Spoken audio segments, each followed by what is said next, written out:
Gaming and BS, episode 277, coming to you Tuesday, January 19th, 2020.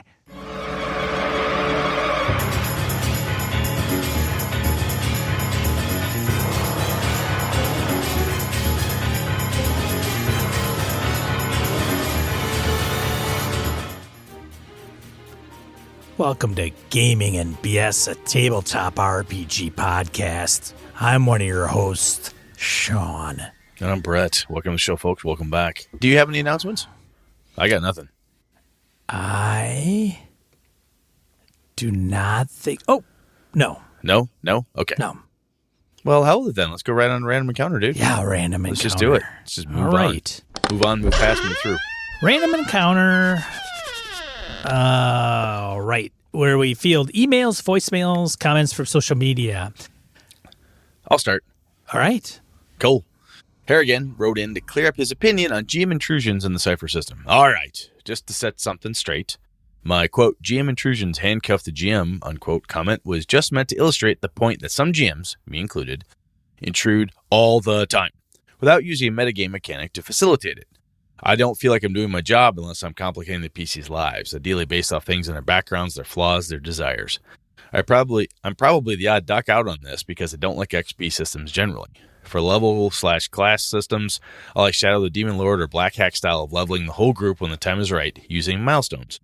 Since GM intrusions from Numenera are tied to XP rewards, that might be why I wrinkled my nose when I first read about them. Anyway, sally forth. Oh, and Sean, regarding that crazy, insanely complex undead Minotaur teleporter trap blade and labyrinth stuff you're talking about? Yeah, just don't run scenes like that. Life's too short. There are usually ways to kill Jeff's PC. Have them fight Cthulhu, who simply kills 1d3 PCs each round. Done! Harrigan. I like everything he said there. The whole comment. That's all gold. In my book. Sean, you disagreeing about something? I like encounters like that one, though. You do? Even though you don't know how to run them because it's too difficult for you? I don't think it's... So my point from the last episode... I'm giving you shit. Isn't because I don't know how to run them. It's because I think a new game master that enters the game who reads a pre-published adventure reads it and maybe, where do I start? Yeah, no. How do I organize this thing? I had no problem running it, man. None. No, I get your point, and I believe you. Honestly, I do. I've played with you long enough, often enough. I think you're right, and that is a good point. Some of that stuff, I think we tried to discuss that a little bit last time, and perhaps slipped up. But yeah, if you're new and you picked it up for the first time, you read that and you go, what? WT, what now? Yeah, I get that. But I do like the what Harrigan states about GM intrusions. Yeah, I do that very similarly myself. Having a metagame mechanic to facilitate it, that's part of my issue, if you will, that I have with other game systems that have mechanics that facilitate certain activities like that, because I just prefer to do it natively, or not natively, naturally, or just do it myself type of thing. Yeah. But I do understand where some folks really like that, and it's not like you're getting permission, but sometimes you're like, hey, it really helps me have this tool in there because my group and I operate best with this mechanic, this tool, this operating mechanism that lets us go click, click, click, click, click, click, and that's just how it works. So, to each their own. And I think that's exactly what Harrigan's saying. So, pretty cool. Cool. Anything else on that one, Ben? No. Let's shift out. What you got? All right. So I went on the forums and I found this thread that I thought was pretty cool. Yeah. And it was by a Savage World GM. Who could that be? That's their handle. That's awesome. So I'll have a link in the show notes to this thread. But he put down, what are your favorite one-line recommendations you've made to new game masters? And I'll start with his, because these will be quick to rattle off. Cool. He said, I like this well-worn favorite. Quote, GM is in the problem department. Players are in the solution department. End quote. That's a good one. Yeah. We create problems. Players create solutions. Yeah. I like it. Go ahead, Brett. Oh, Ray Otis said, one of my kids' GM friends asked the group, on a scale of 1 to Satan, how mean do you want me to be? I thought this was great. Not advice per se, but a great question to ask your group. I like that. That's good stuff. What else? Laramie Wall. Don't get caught up with rules or specifics. It's just a game. Might get me assaulted in some crowds, but there it is. Not bad. Yeah. Blake Ryan said from the Cyberpunk 2020 guide, listen up, you primitive screwheads. Killing them is easy. Don't do that. Blow up their car, kidnap their friends, burn down their house, nail their cat to the door. Do anything to challenge them, but keep them in the story. I've done that, and that could be a shit ton of fun. It's a good way to go. Alvins. Alavins? First commandment, don't be a dick. That's words. That's wise wisdom. Yeah. Old school DM says the rule of cool. If it's cool, it has a chance. Joe Swick, if you don't use your inspiration, I can't give you more. Ooh, I like fair. that. Gary Author, biggest advice I can give, have fun because fun is contagious. You set the mood for your table. That's good stuff. Orcus Dorcas. Rule of cool is fine. Saying yes is great, but also you know how to say no when you adjudicate. Oh. All right. Mr. Takahashi says, rulings over rules. Don't let small stuff keep you from moving the game on. Jim, run your game like Willy Wonka runs a factory tour. Show them a world of pure imagination and let them own the consequences of their actions there. Nice. Peter says, make their decisions have great effect. I like it. Beholder's Horde? DMs don't kill player characters. Players kill player characters. I always get some of those words mixed up or missing. Yeah. Spook 408. Remember, it's about people and not the game. Very humanitarian. It is. It's true. True. Dave Wynn, my best advice is quite similar. It's not fun. If it's not fun, why bother? Reggie Phil Aime? Sugarloaf says, all players just want to see the world burn. Yeah, I got a pack of those guys. Still do. Silverbolt, best advice I could give a game master. Fake it until you can make it. In Savage Worlds, my group once ran into a character running a general store. At the time, you could draw a card for a random score to the person. One of my friends decided to try and intimidate this general store NPC. He ended up being one bad store owner through random luck. The store owner ended up putting a Bob Barker-style beatdown on my friend and left us cackling for hours. That's awesome. I didn't realize Bob Barker was known for savage beatdowns. If it's in, what's that Adam Sandler movie where he's a golfer? Yeah. That's it. Happy Gilmore. Happy Gilmore. He beats the shit out of Adam right. Sandler. That's where it's from. It wasn't my DM's idea to have a roadblock, but he ran with it, and it was a great story. So if random things come up, just go with it. That's damn good advice. Yeah. Joshua 220. At the end of a session, ask players what they liked and didn't like. Reward cool and creative moments. God damn. So we're going to end the podcast now. We're just going to refer everybody to the forums. Yeah. Because y'all got the wisdom. You don't need us. So if you're a new game master or you're worried about running a game, here you go. Yeah. One of the things, we've talked about this a little bit on and off the mics, and sometimes when you hear somebody like Josh 220, Silverbolt, Sugarloaf, all these folks saying things like, I do that. Yeah, that's similar to what I do. And I catch myself saying it often. Someone will write something, I do something like that. I do something like that. It is a wonderful affirmation, confirmation that you're doing something right. Because oftentimes we, as game masters, even players, you'll sit around looking at something like, oh man, am I doing this right? Can I do this better? Is this a good way to go? And when you hear or see somebody saying, oh yeah, I totally do that same thing that you're doing, that's pretty cool. So good stuff, folks. Thank you all. That's really neat. Yeah, I thought some new game masters might find that appealing. Absolutely. Good stuff, man. Let's get into the main topic. Mm-hmm.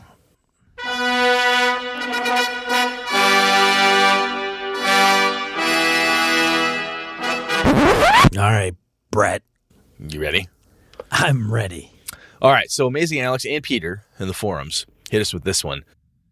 Gonna start with Peter. She said, possibly everybody in this forum is backed a gaming or RPG product on Kickstarter. What to talk about on the show about that? What products are available for gaming? Pros and cons, personal reviews, the experience of getting a product funded on Kickstarter. Amazing Alex expanded that.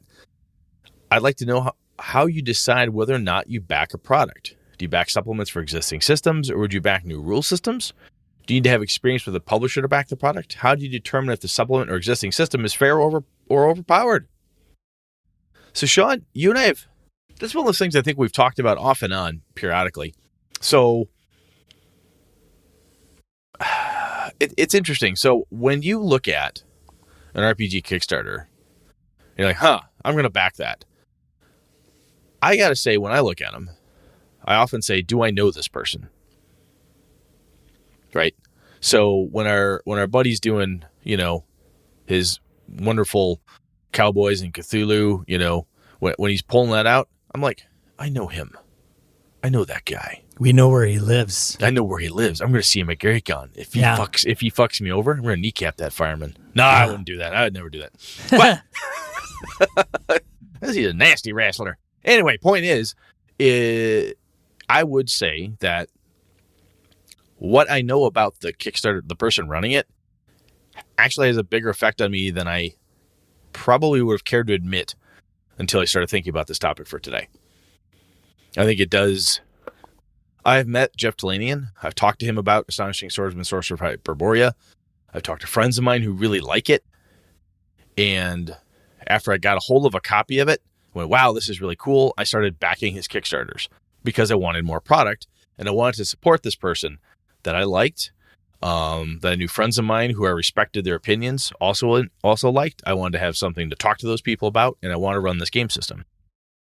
But I would say that knowing the person doing it can be a big deal. At least it can be for me. Does that impact you at all, Sean? When you look at a Kickstarter, you say, hey, I know that dude, that lady, that person. It's the only reason I backed your shit, Brett. Oh, man. right to the heart. I was trying to get around that one. No, thanks. I'm kidding. Oh, and by the way, I should have said Dave Beatty, because it's Dave Beatty from the Dark Trail stuff. I should have said Dave's name right out of the gate. Now, yes, it does play a role, of course, because part of me is like, I want to support somebody I know because I think they're working hard on it and they're going to put something out. I could think of times where I might know them and they might be doing a Kickstarter, and I may say, I'm not going to back that because, one, they're probably doing a Kickstarter that doesn't interest me, or I don't know, maybe my thoughts of them executing on it probably is slim to none. Hey, I've got buddies of mine that I love. They're great friends, and I would never hire them to work for me. Oh, right. Dude, I do recruiting. Yeah. And I will say, too, and then we'll get a little more meaty here, I do have friends of mine, I think friend of yours as well, actually, that was running Kickstarter, and I'm like, I'm not interested in the product. Love them. Great people. The product just didn't really sing to me. So I'm like, not going to do it.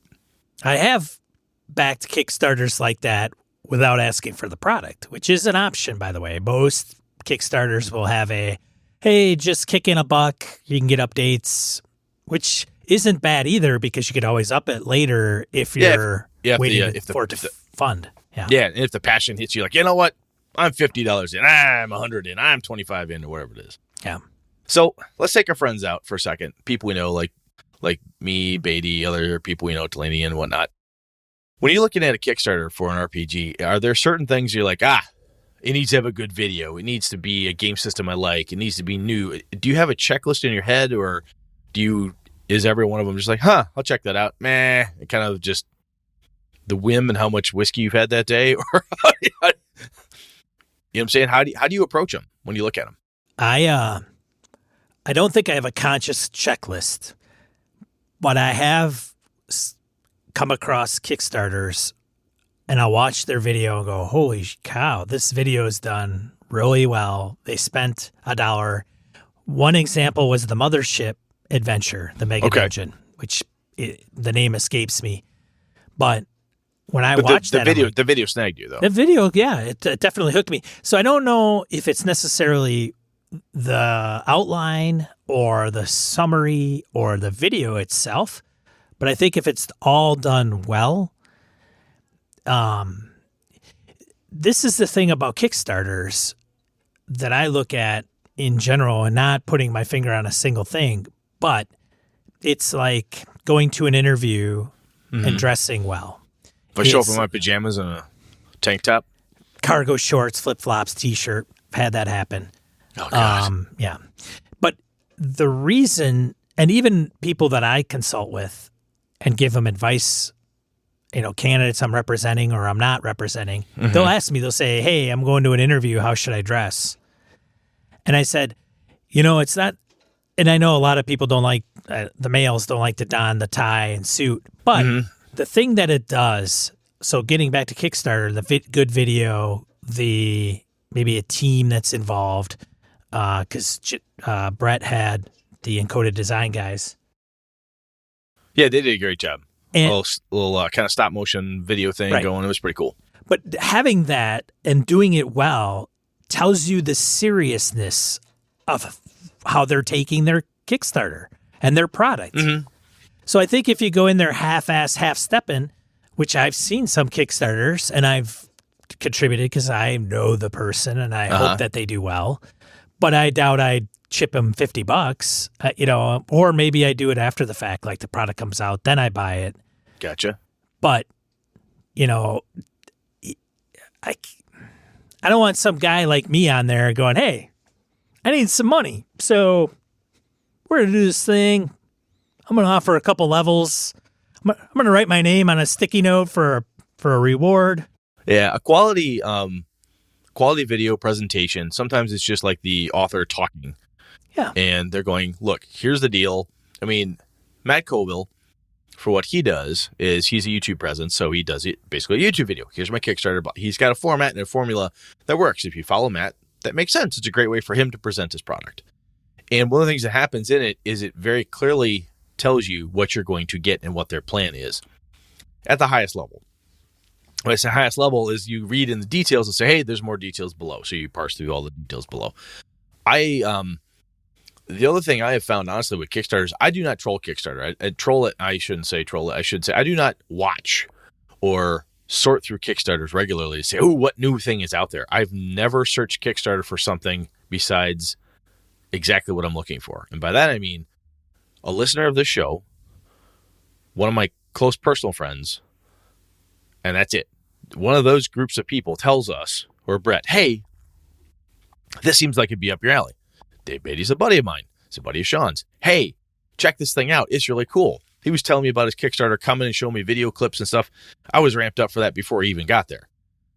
But otherwise, the listeners of this show and you, Sean, and my other friends, but hey, have you seen this Kickstarter?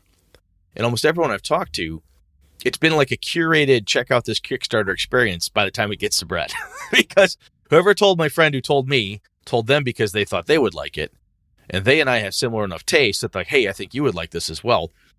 And that's helped me a great deal from a quality perspective where I'm looking at things to get my attention to look at the Kickstarter. Well, there's a huge social aspect to Kickstarter. Gigantic, yep. Yeah. And it does a really good job of proliferating the buzz. Like, yes. Hey, you just backed this? Tell all your friends. And at the end of when you back, there's 3 different methods. Facebook, Twitter. There's probably another one in there. And you kick it out there and people watching your Twitter stream are like, hey, I backed this. People put it on. They'll spread the word. Yep. Even outside of that. They'll do it manually and say, hey, I know this guy. Go and check it out and support him or her. But I'll tell you, once I get on it, I look at the video and then I start looking at the cost. Like, oh, that sounds cool. What's the $100 mark look like? Because oftentimes I'm like, okay, if it's really something I'm invested in, would I spend $100 on this? Boy, that's maybe it's 25. Maybe it's 5. But I go down to $100 mark, kind of the higher end of it, to see how audacious they're getting. How brave do they think they are? And sometimes when I look through I don't even read through all the different individual rewards, the different levels. And you'll read through some and like, wow, these levels look stupid as shit. It's like, for $50 you get a PDF and a bookmarker. Huh. And for $100 you get a PDF, one copy of the book, and 2 bookmarkers. Really? Right? Or you get these weird ass levels where it's like so-and-so will draw your character and but there's like 1,000. I look through that stuff to see if it's reasonable. And what I'm doing is I do a first blush, say, does that seem reasonable to me? I go, that seems pretty audacious. There's a lot of shit going on here. Then I remind myself, this is a Monty Cook Kickstarter. He has a lot of resources at his disposal to make all this shit happen. Interesting. Cool. I look back through it. Okay, yeah, he's got a team. He's got all this stuff. They start reading through the details. Like, okay. Cool. If it's somebody like a Monty Cook or a John Wick or even Encoded Designs has done a handful of them now, but some people have done tons of them. Jeff Talanian, The Astonishing Swordsman, a number of them. Successful. Oh. Then I say, okay, what does successful mean? We've talked about this. They start looking at their history, like when do they deliver? Oh, it's 2 months late. Well, that's not bad. Shit happens. I run projects my whole professional career. Yeah, that's possible. 3 years late. 5 years late. Still not delivered. A year late. Anything past 6 months to me, I start getting sketchy. I'm like, do I really want to give this group of people my money? Because their history indicates that I'm going to be waiting 6 months to a year past what they're telling me before I get my product. Because I've had that happen a couple times. And the delay from I'm anticipating a thing. I know it's not necessarily going to hit on exactly the same month that they tell me, but I'm anticipating it in August. And if it doesn't show up until the next August, I have a bad taste in my mouth now, and I dislike the product before it even gets to my door because I'm mad. I'm disappointed, and it feels like the project was mismanaged when you miss it by a year. And I've had a couple of those. So I start looking very, very specifically at how these people are measuring success, how audacious is what they're trying to do, and, by the way, do they have anything done yet? We did the Streets of Avalon, and one of the things when Beatty and I were talking about Dark Trails, I'm like, you have most of your manuscript done, right? Yeah, that's great. Tell people that shit up front. I need art, I need layout, I need this type of thing. We'll create some new stuff, but a lot of the heavy lifting is done. I know Kickstarter can be used to fund Brett and Sean's idea to try to create a 3D printing model for D20s. Okay, you can do that, but you better be upfront. You've got to be upfront. If the Kickstarter says, hey, look, I'm going to use the money for a year to develop the game, and then after a year, I'll publish the game. If that's what it literally says, I know when I sign up for that, that's what I'm signing up for.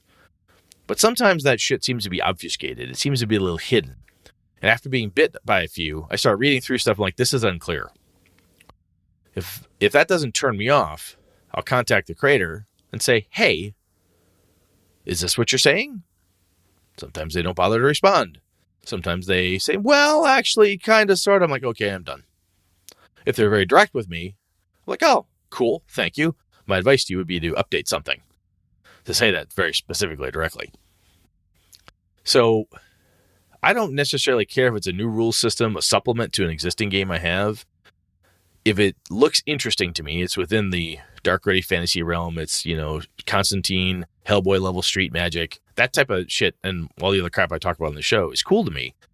But I'm getting down now where I'm like, I don't want to give a company or a person my money unless I'm pretty sure that they're actually going to deliver the thing and that they've got proof that the stuff that they say they have done is already done. You know what I'm saying? Yeah. Well, that makes sense. There was, I don't know if it was Monty Cook or somebody in the industry, and a decent, well-known writer, designer. There was somebody that came out with a Kickstarter, and they poo-pooed it because that person never kickstarted or contributed to any other Kickstarter. Huh. I don't remember. God, I really wish I remember what it was, but So that would be like, I'm not going to back Brett because he's never backed a Kickstarter. Yeah, or run one before. Yeah, and I think it was just being a good citizen, and the person didn't like that the fact that they weren't doing the. I don't know. Wouldn't say reciprocating because. Well, there is a thing where people like, I've seen this where if you don't back Kickstarters, I won't back you. Like, okay, well, I only have so much disposable income. If I'm going through, I haven't seen anything that I wanted to back until just now, or I say, hey, I'd like to try this. It feels like an odd barrier to Kickstarter entry that somebody wouldn't want to support you unless you've already supported X number of other people. And Lord knows what that X number is. But, when I look at what Peter and Alex were asking us, I'm more concerned about the delivery mechanism and the quality of those deliverables. So if they have done it before and I've got a history of it, I go, okay, cool. That's good. I'll check it out, see what's going on, look through what other people have said about past Kickstarters. How's the quality? Was it on time? All that good stuff. Was it close to being on time? Because again, give or take, you're gonna miss something. Avalon wasn't 100% on the whatsies every time. We move 2 weeks, but Phil does a great job keeping people updated. So okay, great. And if it is a small one, I say, Brett and Sean are going to do this thing. They've never done one before. Well, it looks like they may have supported a couple. That's kind of cool. They seem to know what they're talking about. Good video. What are their goals? If the goal is a PDF and a print-on-demand book, okay. There's not a lot of overhead in that. There's not a lot of, I'm going to have 5,000 copies sitting in my garage. I'm going to physically mail them all out. It's a print-on-demand through drive-through. Seems reasonable, and the price seems about right. It's $25. I'll get a soft cover, print on demand, a PDF, and all the stretch goals. I'm in. When you start getting your first Kickstarter has uber ultra mega deluxe stuff, dragon hide bound with, gold foil and, silk, I don't know if I can, silk pages or whatever the hell it is you're doing, however crazy special you get. That starts to weird me out a little bit. I start to get worried. Like, are you overreaching? How the hell do you actually plan to deliver this thing when up front you said, I've never done this before, right? Or it's very, maybe not in so many words, but in a number of other words, you're indicating that I've never done this before. And I'm guessing my way through this because you can kind of read that. I'm more concerned about that because once I'm hooked on the Kickstarter being like, wow, this is a thing I like. The rule system seems interesting. And sometimes like, oh, this is cool. Oh, it's a Powered by the Apocalypse thing. I'm not a big PBTA guy. Maybe I'll check it out. Maybe I'll give them $1. Maybe I'll just go into the PDF level type of thing just to check it out, just to get something small. And I think those levels are important to a lot of us for backing because I only have so much shelf space. I'm trying to purge the number of things I've got on my shelf. We've talked about this a number of times. If I can get the PDF for a reasonable cost, like, oh, sure, I'll get a PDF. What's $15? What's $20? $25? Whatever the PDF happens to be, But I believe sometimes that the more ostentatious, audacious, grandiose stretch goals they may or may not have could be a sign that that they're thinking too much about the stretch goals and what could be versus what they should be doing. You know what I'm saying? Yeah. Brett, do you know how many you backed? Shit, no, not offhand. I should check. You know, don't you? You just looked. I backed 64 successful pledges. Oh, nice. Got 2 that you backed more than I have, I'm positive. There are 2 that are still underway, and then I had 3 fall throughs. Okay. 3 unsuccessful. So, Sean, are you looking at, when you look at a Kickstarter, someone says, hey, this looks like something you would like, Sean. You go, wow, look, it's another D&D game. Oh, it's another city setting. Oh, it's another same thing, Dark Trails, but with elves. Really? Really not? I mean, are you poo-pooing, or I should say, are you steering away from game systems that are brand new? Are you steering only towards, trying to answer like Peter and Alex's questions are there certain components you're like, Oh, it's a story game? I'm not a story gamer. Oh, it's an OSR thing? I don't want to buy that. Is there any of those type of things that throw you off? Oh, sure. I mean, there are ones that I'm simply not interested in. It would be no different than going to a game store, coming across it on the shelf and going, yeah, not something for me. Yeah, your sales pitch is great, but I've had people pitch me at cons go, wow, that sounds neat. And they look at you expectantly, it's not for me though, thank you, bye. Yeah. Like, I appreciate the pitch, but it's not my thing. I've also backed things that are not role-playing game-based. Like? I've backed a wallet. I've backed a belt. I have a urban sling bag that I've backed. Oh, I see. I've backed something. It's not. iPad, iPhone stand. 2 of those. I had a shirt that was stain and odor repellent. Got it. Pocket Mod, which is like a website that you basically fold paper and use it like a journal, but it's pre-printed. So it's printed on certain sides, and then when you fold it, it's a nice little booklet. An LED that's the size of a .357 bullet. Do you use that stuff? All that crap you bought? Some of it. I mean, some of it's... Does that throw you off, though, when you buy a game? Let's go to gaming even, too. You buy a cool thing. Oh, shit, take that out. Because there's plenty of gaming tchotchke stuff out there, too. There's coins. Yeah. There are really cool bennies. There's dice. There are all sorts of RPG journals. I mean, tons and tons of shit out there that can be used for gaming. If you get it and find you don't use it or don't enjoy that product once it lands, does that kind of color your perspective for the next thing you might look to kickstart? Like, I bought 4 of those. I bought 4 Kickstarters, and they're over there gathering dust. Never been played. Never been used. Do I really need another set of dice? Does that type of thing hit you? I mean, there's a few of my Kickstarters I'm looking through right now, and I've given those up. Like the books, cool. I get them, and I'm like, they got to go. Yeah. I mean, I'm a lot of them, actually. So I had them for a while, realized I wasn't going to play them, and then I've given them up. Huh. Take them to go Noble Knight, said, hey. Is that hard for you to do? A little bit. It depends on what it is, but it's not any. Again, the thing with Kickstarter is that it was really designed to be, hey, I got this idea. I want to get this idea off the ground. It's kind of baked, and you need funding. Yeah, not a pre-order system. It's not a pre-order system, which is totally what it is for Gaming Sphere.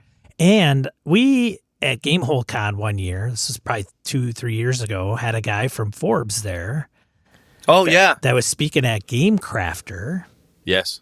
I wanted to punch that guy. And I remember that guy. He wanted to know what our thoughts were on why, I think is it tabletop role-playing games or tabletop games? Tabletop games in general. It was just heavily in general. Were the percentage of the amount of Kickstarters and the percentage of those being successfully funded were unlike any other Kickstarter on the platform. Yeah, because I mean, I joke. I didn't necessarily want to punch the guy. He's a sales guy, and sales guys tend to get my hackles up sometimes, depending how they behave. But from his sales guy perspective, he's like, "Holy shit! This platform and that product, like made in heaven." I can't remember what we exactly said, but I think a lot of it comes to it's the golden age of gaming. There's so much cool shit out there, and if you have a really cool idea, you now have a way to actually make it happen. And with the self-publishing tools, with print on demand, all this stuff that's available to you, making a lot of our products are paper. They're PDFs. They're the electronic paper or a physical piece of paper that you take to a table, right? It's not a computer, a car, a notebook. I shouldn't say a notebook. A pen light or something. There's nothing mechanical, electronic about it. In many cases, anyway, it seems like it's just words. It's a game system, and gamers have been making and developing game systems ever since they got the first game in their hands. Went, I could do this too. It's just the thing we've been doing. Now there's a platform where I could say, hey, I also have one. Would you like to see this? But I guess the biggest thing for me when I decide to back or not to back, and I don't have a checklist. So it's kind of, I was trying to think, do I actually have a list? And maybe I need to develop one just for my own sanity. But I look through it, and honestly, one of the things I do is I go, wow, this seems interesting. And I do not make my decision that day. I read it, I go, how many days we got left? Okay, 100 days left, 20 days left, 5 days left. I have some time. I actually put a reminder on my calendar a couple days before it's over to check it out again. The reminder does two things. One, helps me remember, hey, don't forget to back this thing because you might really want it. And two, if that reminder comes up, I go, what the hell is that? Oh, yeah, that's a Kickstarter. What was that about again? I really don't care that much. Because usually by the time that reminder gets to me, if it's a game or a RPG thing I cared about, I've already been checking that Kickstarter out, researching it, talking to my friends who may or may not have backed it. What do you think about this, that, and the other thing?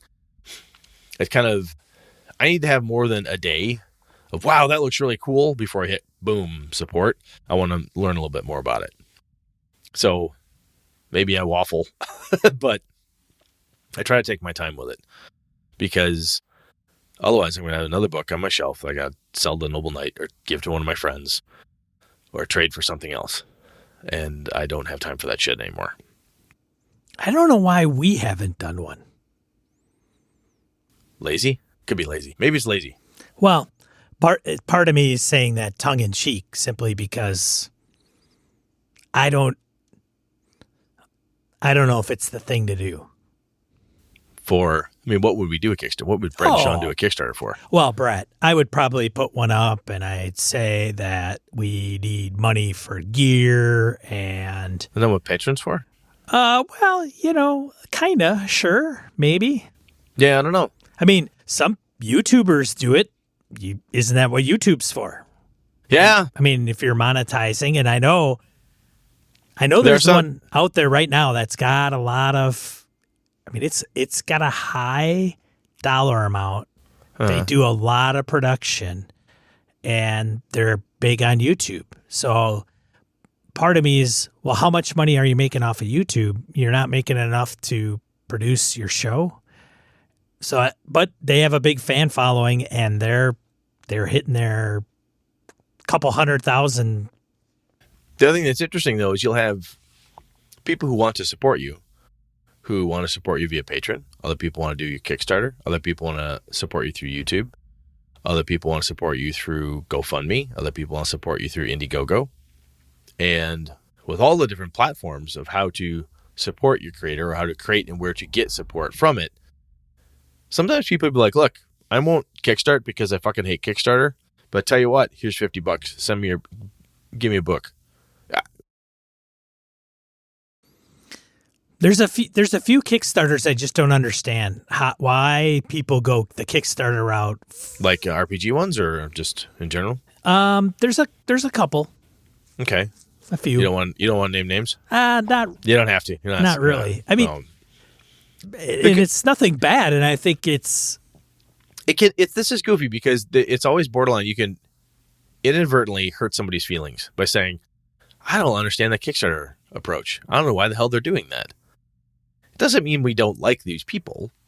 And it also is no point to say, Brett, I don't know what the fuck you're doing. Why are you doing that? Then that's not going to get us anywhere. So don't need to hurt people's feelings. Yeah, no. No. And I think that it makes sense on why they're doing it. It's to raise money in advance. It totally is. In some Kickstarter scenarios, it's merely, we've got this thing, we need the money now. That's why we're doing a Kickstarter. It may or may not apply to you. So therefore, if it applies to you, please back us so we can have money, so we can do our thing that's already going to be happening. Yeah, I think the amount of transparency you're seeing in the Kickstarter itself, either in the video, in the in the word presentation where it says, hey, this is what we're doing. Here's how we're going to hold ourselves accountable. Here's what we're doing. Here's how many we've done, blah, blah, blah, whatever. I hate to say it depends, but man, it really depends. Because some of the stuff, if I see a Kickstarter, I'm like, oh, this is run by X company. They were over a year late on me last time. I've only backed 18 of these things. Wow. You were over a year late. No. I'll go buy it at I know this product is going to land. It will be a thing I can buy at a con. I can buy it online. But you won't get all the Uber pledge edition so I gotta rewards. So I got to see what those rewards are and go, is it worth it to me? You know, I have a Kickstarter that I backed, I think 2 or 3 years ago. They still haven't delivered. He actually sent out a communication, said, I am not going to be able to deliver this, but I'm going to try to provide you with some options. Hey. And I'm like, that's okay, great. Hopefully. That's better than some stories and it's not. We hear all sorts of horror stories. Yeah, it's not $100. But, so having said that, there are some that fly under the radar. They Kickstarter after Ken. What's his name? Slicky Boy Ken. Oh, Ken Whitman? Yeah. Yeah. He's done like 2, 3, and he's like few hundred, lots of thousands of dollars, and that guy just disappears. Far West, what is it, 5 years old now? Is it? I don't know. 3 plus? I don't know. It's fucking ancient. Is it the one did he run that one? No, that was, can't remember. Somebody else? Yeah, somebody else. But I think with Kickstarter, obviously a reputable company or a reputable person, maybe they've done 1 or 2 before. They've got their proverbial shit together. It seems like it's there. Their explanation of why they're using Kickstarter and what they need the funds for, I think all that plays a role. And sometimes that's conveyed through the video. It doesn't have to be a huge, awesome, great video, but I think it's just like marketing. It helps. Yeah, and some of it too is you can see like 3D terrain or miniatures and whatever, Dwarven Forge, really kick-ass stuff. It is kick-ass, but it's outside of what I'm willing to pay on miniatures. And I look at some of that extra stuff. That's not a book. The extra RPG stuff out there. I'll pick on miniatures and terrain. It's interesting to me, but I know my gaming style, and I do not use it that often. If I spend $100+ or $25, and some of those things, like at the reward rates, the reward levels you need to be at to make it actually worth your while, can be very expensive. At least for me anyway. I'm like, no. And I from a dice, some accessories and so forth, I'm like, it's gotta be really fucking cool, man. Oh my God, I don't think I could ever find this anywhere else. But generally speaking, it's not that big. I'm more into rules and settings stuff than I am dice miniatures, dice towers, specialized character sheets, music, that type of stuff for RPGs. Yeah. Well, so when you look at a Kickstarter, that's the subjective part. Yeah. What is it you like? Yeah. What do you like to spend your money on? Yeah. What do you like to buy? And that's one thing. But determining whether you should fund it on Kickstarter, well, obviously it's got to appeal to you. Like, hey, here's Sean's toenails in a little vial of water. I'm not doing that. If it was alcohol, maybe, because I could do shots. Come on, man. But that's disgusting. The other thing is the cost. Like, what is my barrier to entry? Like, am I going to be spending $50 for a PDF? Like, you hinted at that, Brett. Or is it $10 and you get all this stuff or whatever it is? Yeah, and then some of that too. You're like, okay, it's a new rule system. If I go in at $25, I get the PDF and all the PDF stretch goals. Okay. That's kind of cool. I get enough stuff that I have a quote-unquote complete game now. Great. I can give it a go, and I could probably go get a print on demand later or something. Cool. But the newer the thing, the newer the game system, the newer the setting, where it is, I totally understand when, like, the Streets of Avalon one, people are like, I'll get the PDF. Because my first thing, my first Kickstarter, sure, I'm working with Encoded, but some people are like, I don't know if I'm going to be all in for a hardcover or a paperback or any kind of hard copy. It totally makes sense to start with a PDF. And I think if at the lowest reasonable level, whatever that is for you, if you can get enough of the product to say, $25 makes sense to me. Yeah, I'll have enough product I could play this game or at least read it and see if I want to take it any further after the Kickstarter's over. Yeah, you might miss out on the super ultra mega limited super signed edition, whatever. soak it up. I wasn't going to spend $2,500 on a book anyway, over what some of those things cost. But I'm not afraid of new rule systems.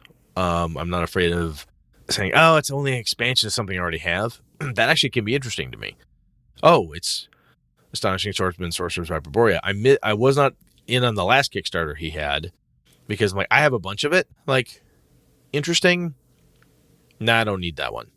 I made a decision. No, I don't need that adventure set. I have plenty of cool stuff for Astonishing Swordsman. I'm good. I don't need anything right now. That one just didn't sing to me, so didn't back that one. But when I saw a creator's putting something out for a product line I enjoy, I go to it. Oh, someone tells me, hey, have you seen the latest one from, Northwind Adventures, Jeff Flanian? Sure, let's go check that out. All right, fine. Yeah, you know what? I'm in. No, I'm not. But if it's a brand new rule system that I've never played before, like Cold Shadows we talked about, if Cold Shadows were to have kickstarted, it did, and someone brought it, I didn't know about it, but if it would have come to my attention, there's a bajillion freaking Kickstarters, so it's hard to keep on top of all of them. But if someone would have said, hey, Sean, and you said, hey, Brett, I'm thinking of backing this, I'd be like, oh, what is that? I probably would have backed at the PDF level. I bought a copy of the PDF because, well, hey, why not? It's a reasonable price. It's a new system I've never played before or whatever. It looks like a good go. And they've got a reasonable timeline, and they're not trying to put out some mammoth-ass book or something along those lines. And I got to say, the volume of stuff to be produced sometimes can be daunting. When this is a 1,000-page tome, like Monty Cook's Tolus, or this is something else of equal size, like Invisible Sun, or even Astonishing Swordsman, the book is gigantic. However, I also knew that he was basically taking the original stuff, adding more and more and more art, retooling it, but he had a lot of the stuff already done. So it made sense. Same with Dungeon Crawl Classics when they do that. The book is huge, but they already have the book. They're just improving it. But if someone were to say, I'm going to make a 1,000-page tome, really are, that can scare me off. Versus somebody like, hey, it's 100 pages, 200 pages, whatever the case is. Does that make sense? Yeah. I think what it comes down to is, if I'm interested in it, I just want to determine what I'm willing to spend to get a taste of it. I don't know. It's so damn subjective, dude. Well, I think, but going back to, have they done one before? Has it been successful? Is it been delivered on time? Do they put out quality work? Yep. Is there a cost of entry that makes economical sense to you? Some of those. And do you think points, you're going to use it? Yeah. Well, yeah. It's goofy, but I think to be a better, or at least for me anyway, you and I have talked about this, to be a more savvy RPG consumer, both of you and I are trying to look at stuff saying, am I really going to use this? Yeah. Nope. Put it back. Could be like that crazy guy, Forrest Gary, who's got like 3 games because he doesn't buy any of them. He only buys what he uses. But PDFs are fun to collect because they're just all digital, babe. And you just throw them out there. They're on your backup drive or wherever it is you stash them, and you got them. And they're usually not that expensive to get a PDF-only copy of something. Yeah. And sometimes you look at a Kickstarter like, wow, I should back that. I'm not sure if I'm going to use it. Oh, geez. Wait a minute. It's funded 200%. It's got 5 days left to go. I will be able to buy a PDF of this somewhere else. I will be able to get this game somewhere. It is popular. It will be on drive-thru. Matt Colville's store will sell it. Monty Cook's store will sell it. Goodman Games store will sell it. It will sell this product somewhere. It may not be in the glorious Uber Dragonhide leather, that I could have gotten on the Kickstarter, but whatever. I wasn't going to spend $800 on a hardcover book anyway. Let's just do this. That's not a bad way to go either. Some of the Kickstarters, the more simplistic they are, the better they are. Like Todd Crapper and Christopher Gray and those guys, let's not complicate things. Even that one, Streets of Arvalon or something. That one was like pretty. We tried to keep it pretty. Yeah, we tried to keep it straightforward as we could and priced within a point that made sense. And we sat down, had the brainstorming session of, wow, what could we do for goals? And we came up with some wacky ass shit like, boy, it'd be really cool to do like a leather bound book. Wow, that's kind of, and you gotta investigate what it costs. Like, oh no, that's just silly talk right now. Maybe years later, funny. And like I said, when you look at that stuff and like, oh, it's simple, it's direct, and sometimes that's almost like a weird detriment. Some people, I got feedback like I didn't have enough levels. There wasn't enough crazy ass stretch goals. How come you only had so many versions of this level or only so many versions of that level? Our answer between Encode and I was always, we want to make sure we can deliver it. Well, you thin your shit out, man. Every freaking say bones, motherfucker. Yeah, I mean, if I come through and say, hey, there's Brett runs a game for you. If I'd had 16 of those, we sat down and talked about it, and Phil looked me in the eye over Google and said, how many can you actually schedule? Yeah. How many can you do in 6 months? Think about it. And I said, yeah, you're right. Day job, I got shit to do, so I can only do 1,000. You'd bake a shitty tour band, Brett. I know I would. What the hell, man? But that's, again, you try to keep it within reason. And that's the other. It's almost a damned if you do, damned if you don't in some ways. But I think the savvy consumer knows. They'll go, that's probably all they think they can pull off. It'd be great if they could make 16 more of those, but, probably can't. Takes time. Anyway, so Peter and Alex, I don't know if we answered your question there or not, but I think there's really nothing that how do I say this? Sean, is it fair to say that you and I have a similar view that it comes down more to the people on the project versus what the project is? Because if the project itself is interesting, assume it's interesting and that you can afford it. It comes down to who's supposed to be delivering it and do you trust them? Well, there's a lot of backed projects that I have on Kickstarter that I didn't know who they were. Really? Yeah. I didn't. Crazy. I don't. You crazy bastard. Steve Jackson's got Car Wars. I'm not backing it. And it's Steve Jackson. There's plenty of Monty Cook backstarters. Didn't back him. But fair enough. Okay. I got Cold Shadows, Gallant Knight Games, backed him. Todd Crapper, Broken Ruler Games, backed him. No, I Christopher hear Gray, backed him. I mean, well, Christopher Gray and Todd, I mean, they're listeners of the show. They support us. So I do it, to support them.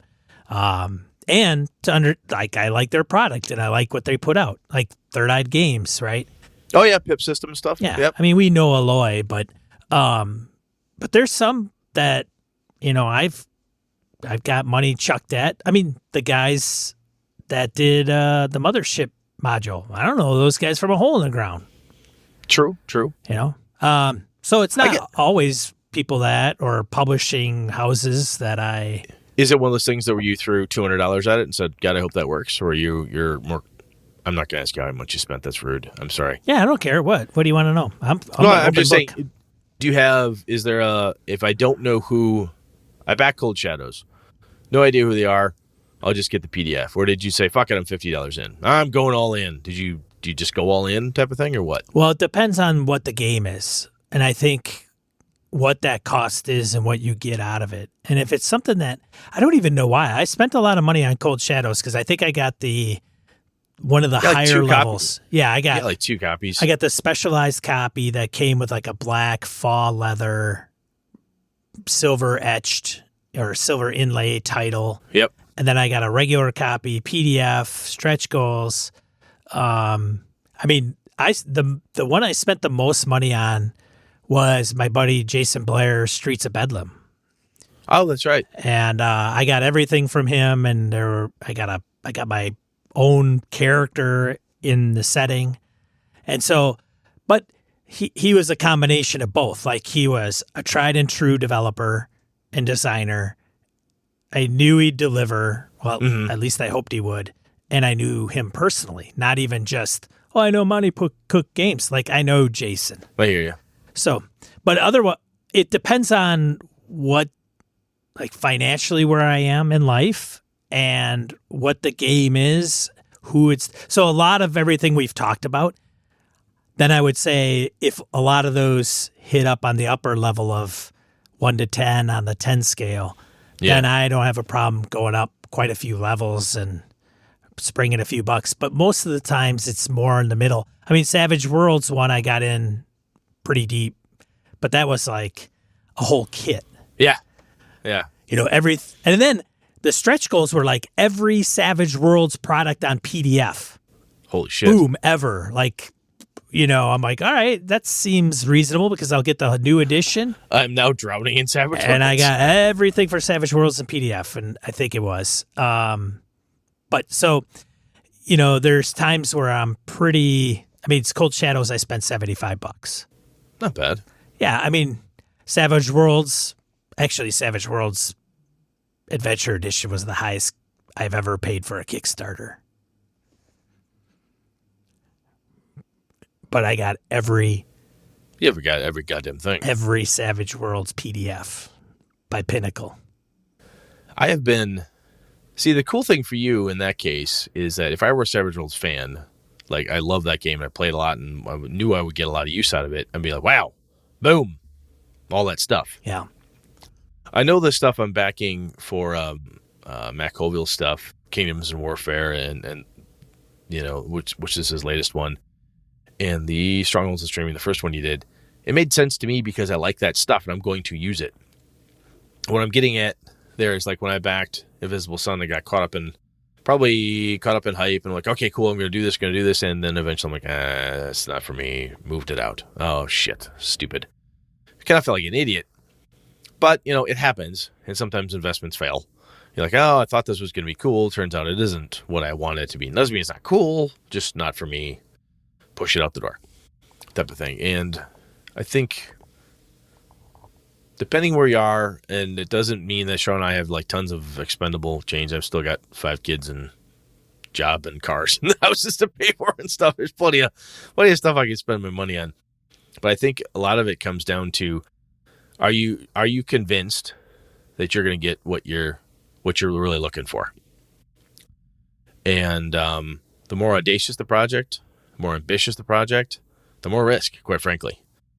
And I look at that stuff and decide, a few of the ones, like I said, that I got bid on were the ones that were fairly audacious, ambitious, and failed to deliver in what I consider on time, on spec, and on budget, right? And I try my best now when I look at that stuff to say, am I in it?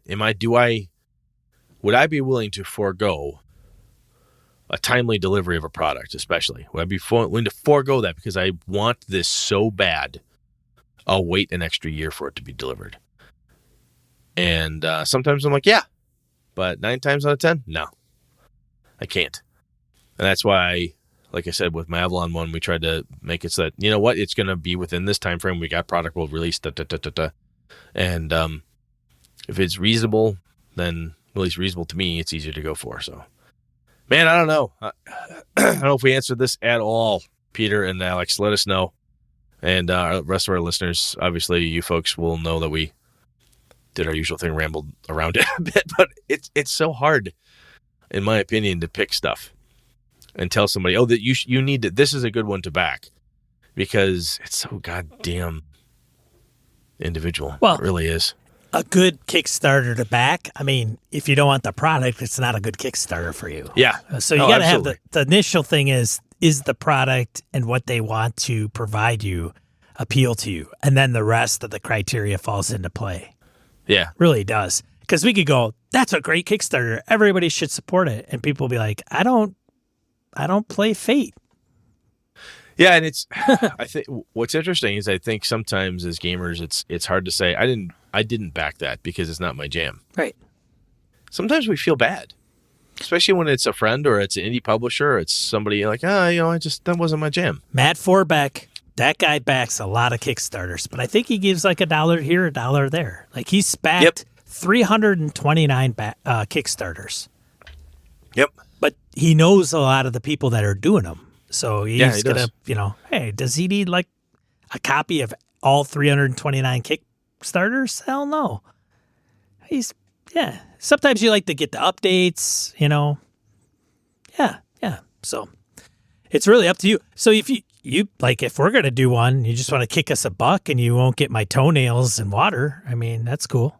That's cool. Totally cool. Right. So Yeah. you're showing your support.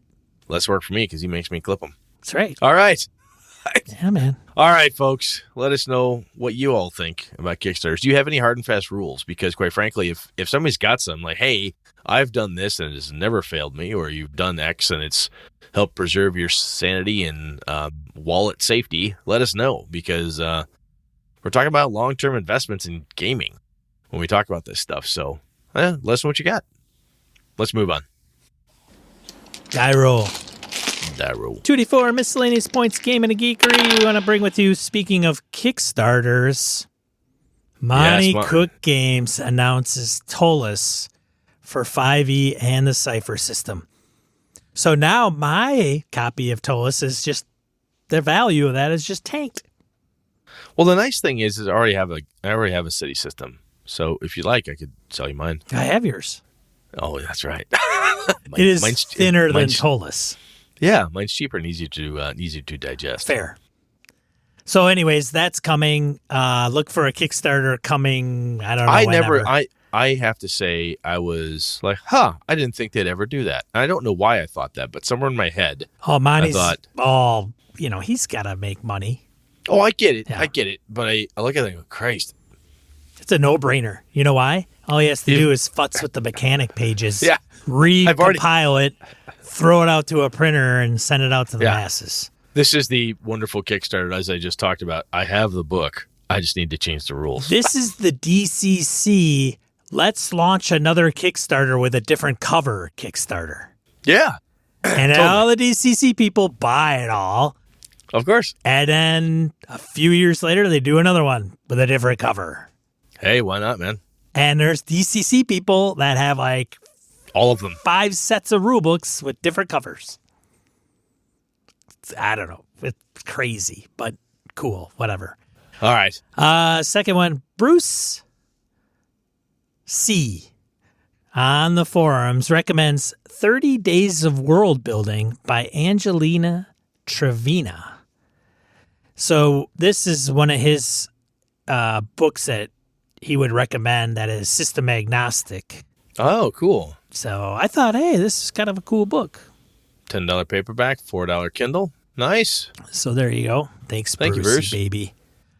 And then the last one I found at the 11th hour was 60 one-page adventures. Are they D&D based? I think it's D&D, yeah. But I'm like, that's pretty good. One-page adventures. There you go. There's something cool about one-page adventures, if nothing else, for inspiration perspective. When we talk about, almost system agnostic, if you will. Boom, one-page adventure. Read that thing. What could you do with it? Make this a make this a Star Frontiers adventure. Make this a Star Trek adventure. Make this a, Gamma World something. Make it whatever. Those things can be indispensable. It's a good. Well, that's like the Engine Publishing. Yep. 101 plot points or something like that. But yeah. So that's it for Die Roll that I have this week. Cool, man. What are we talking about next week, Brad? Next week, we're going to talk about Astonishing Swordsman and Sorcerer's Hyperborea. We should have Tim DeShane on, so. That guy better sound like smooth molasses. He's going to sound like East Coast Gold, man. I know. He says he's got a microphone. He better have one. I don't want to be edit some crappy shit, DeShane. That'd be kind of funny if he doesn't. Shows up with earbuds and a little throat mic. Is this bad? Why is this bad? We've had guests on here that have done that. They've even done podcasting. Aloy, I love you, man. But, dude, you got to ditch the freaking earbuds when you're a guest on a show. It was my fault. I should have said something. Funny. All right, anyways, yeah, Tim DeShane will be a treat. I hope so. He's going to deadlift this podcast. That's what he's going to do. That's what I'm afraid of. He'll just flex, and I'll be like, I don't know if I agree with you, and he'll just flex at me, and I'll just keel right over. He's going to Brazilian jiu-jitsu our asses. Yeah. I'm a stand-up fighter. I don't like going down on the ground like that. Anyway. All right. I think that's it, man. All right. Let's get out of here. All right. Well, hey, thanks for listening, you. I'm Sean. And I'm Brett. Good night. Good game and all.